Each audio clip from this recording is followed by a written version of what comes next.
government who are working with the globalists. It is a top-down, totalitarian regime protecting. Hello there, I'm Liam Thorpe, political editor at the Liverpool Echo. David Humphreys, local democracy reporter at the Liverpool Echo. You had a bit of a busy night last night, didn't you? Tell us what happened at the at what should have been a fairly straightforward Liverpool Council Neighbourhoods Committee. Yes, a thriving neighbourhoods committee, no less it should have been. As Liam said, normally a very sedate affair, first one of the cycle, never particularly exciting as much as we like to say it is.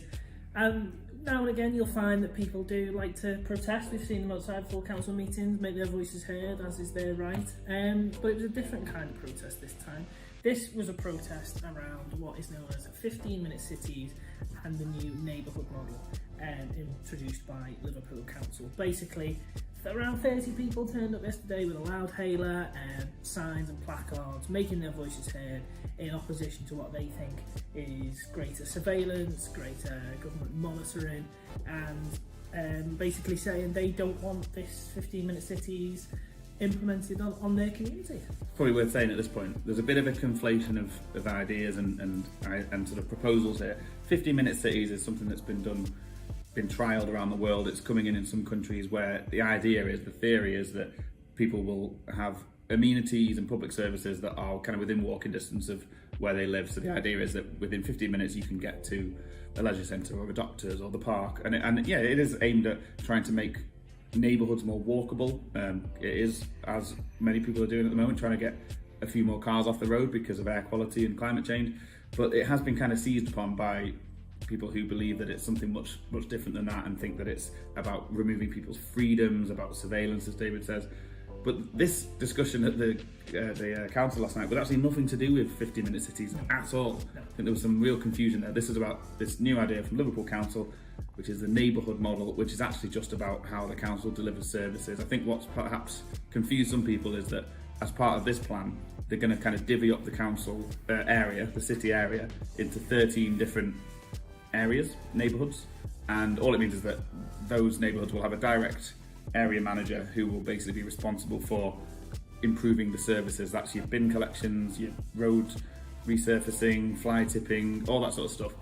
It's a new idea. We don't know if it's going to work, but it seems to be, people in the know seem to think it's quite a good idea. It just means that the services are a bit more accountable. But people there last night, they didn't like it, did they? No, they didn't.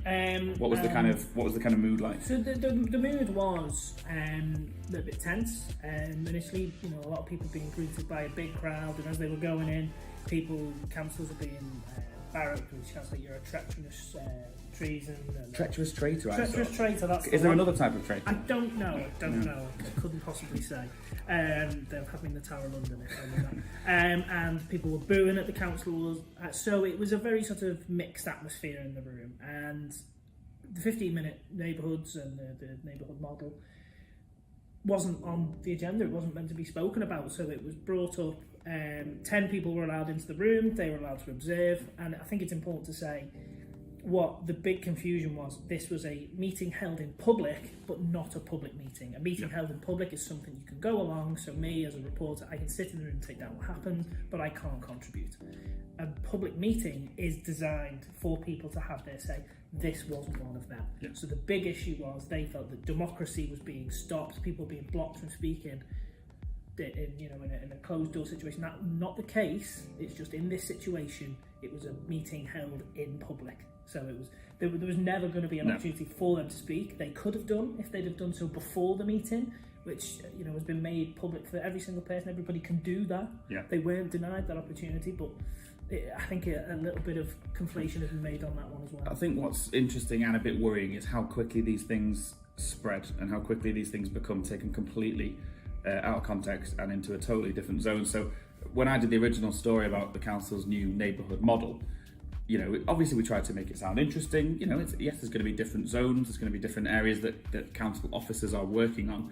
And I think the idea is, say you live in an area of the city that is dominated by student housing, and we've seen the issues raised with that, fly tipping, houses of multiple occupancy. Your sort of area manager will be more acutely aware of those issues and you can raise them with that person, which I don't think is a bad idea.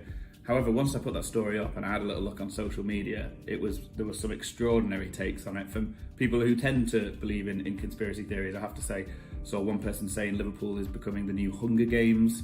I saw another person saying that this is going to restrict everyone's lives. This is going to stop people leaving their areas. Complete and utter nonsense. There is no suggestion of that whatsoever. I don't know why anyone would want to do that or for what reason. It's just the council saying we need to be better at delivering the basic services. I mean, I'm not sure if you'd watch a Hunger Games based around fly tipping. Every night. Every night, yeah. You probably would actually. Yeah, I would. But I'm not sure it would have that broad appeal. No, I don't think so. Just get back to the meeting then. They actually had to suspend it, didn't they? That's right. So the chair asked members of the public to be quiet, and in fairness, for a good hour and 15 minutes, they've been pretty respectful. It was quiet. A couple of issues popped up, and they were asked to be quiet. One woman shouted and was asked to leave. She then didn't leave. City safe officers, who you may have seen around our parks in the city, who are asked to come in when it gets a bit hairy at the town hall, were in attendance, and they asked the people politely to leave. There was a bit of argy-bargy, a bit of shouting and swearing towards members of the committee, and they were eventually escorted out after a short delay. So much so was the sort of the tense mood in the room. The councillors Febrile, yeah, that's fair. Were actually escorted out of a side door, and they would normally sort of mix with everybody else, because people were still waiting outside, hoping to speak to the councillors of the company. I think it's worth saying as well, they were being asked, why are you betraying the city of Liverpool? Why are you doing things like this? Which I don't think is particularly fair and accurate. I think I saw on one of their videos that one of the main guys was from Sheffield and he'd travelled into Liverpool. I understand that there are links to that part of the world.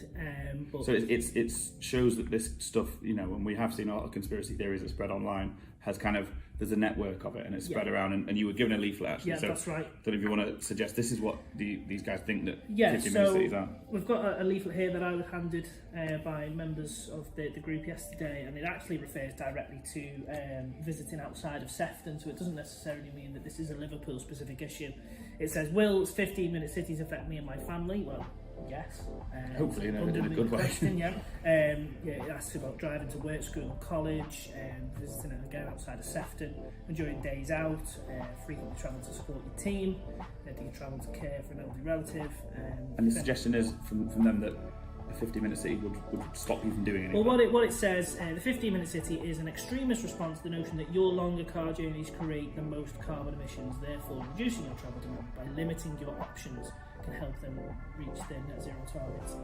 It's fair to say that isn't true. 15-minute cities are not designed to do that.